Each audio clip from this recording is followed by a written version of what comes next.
Non, mais on sait qu'en tout cas, ça a pu conduire à des effets inflationnistes dans un certain nombre Vous le pensez ça ou de pas, situations. Oui, oui, je le Une- pense évidemment. Et donc, il faut aujourd'hui regarder comment on peut finalement sortir de cette économie du logement totalement sous perfusion, parce qu'on voit qu'elle ne conduit pas à une chose qui est, à mon avis, le but de toute politique du logement, qui est la baisse des loyers. Voilà, aujourd'hui, on a vraiment besoin de ça, en tout cas dans les zones très tendues, parce qu'il y a des zones moins tendues dans lesquelles les loyers ont baissé et dans lesquelles les propriétaires ne font pas des rendements extrêmement importants. Mais en région parisienne ou dans des régions très tendues sur le plan immobilier, c'est le cas. Et aujourd'hui, on voit qu'on a des marges de manœuvre. Il faut le faire intelligemment. Il faut le faire avec les bailleurs sociaux. Il faut trouver les moyens de mutualiser entre ceux qui peuvent le plus dégager des marges et ceux qui ont un petit peu moins cette possibilité. Et on y arrivera. J'en suis absolument La convaincu. réforme, vraisemblablement, Frédéric Paul va passer à écouter Aurélien Taché. Oui. Elle passera peut-être.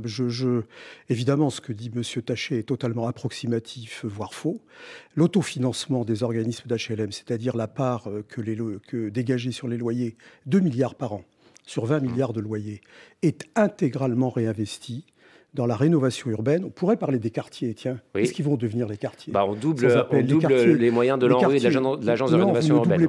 Non, vous ne doublez pas les moyens de l'ANRU. L'ANRU, elle a 5 milliards pour l'instant. Oui, la rénovation urbaine sont des politiques efficaces ou pas? Les quartiers avec des services publics au rabais, les quartiers avec un déficit de sécurité publique, les quartiers avec un déficit de transport, les quartiers avec des trafics de drogue, dans un certain nombre d'entre eux qu'on laisse perdurer, des quartiers avec des phénomènes de radicalisation auxquels on ne s'attaque pas. On va passer à 10 milliards d'euros. Non, vous ne passerez pas à 10 milliards d'euros parce que ces 10 milliards d'euros, vous ne les avez pas. Vous n'en avez que 5 actuellement.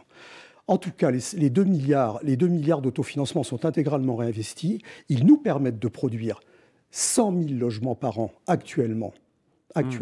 Nous ne servons aucun dividende. La trésorerie des organismes d'HLM, elle est de 7 milliards. 7 milliards par rapport à un chiffre d'affaires de 42 milliards, c'est 2 mois de trésorerie.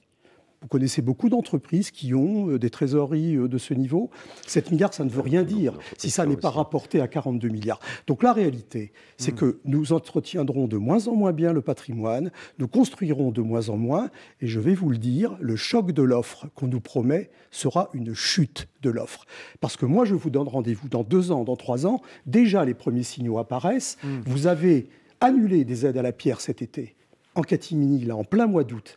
Et déjà, les dépôts de dossiers, déjà les dépôts de dossiers dans les directions départementales des territoires sont réduits.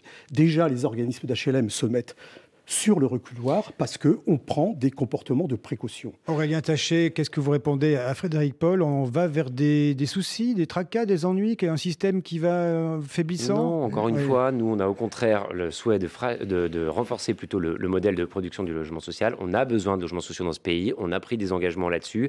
On va faciliter encore la capacité des organismes HLM à emprunter et à se financer de manière saine. On va faciliter aussi la capacité qu'ils auront de céder une partie de leur patrimoine pour renforcer leurs fonds. On va donner de la lisibilité sur le taux du livret A. On a vraiment tous les leviers pour que cette baisse des loyers puisse se faire dans de bonnes conditions.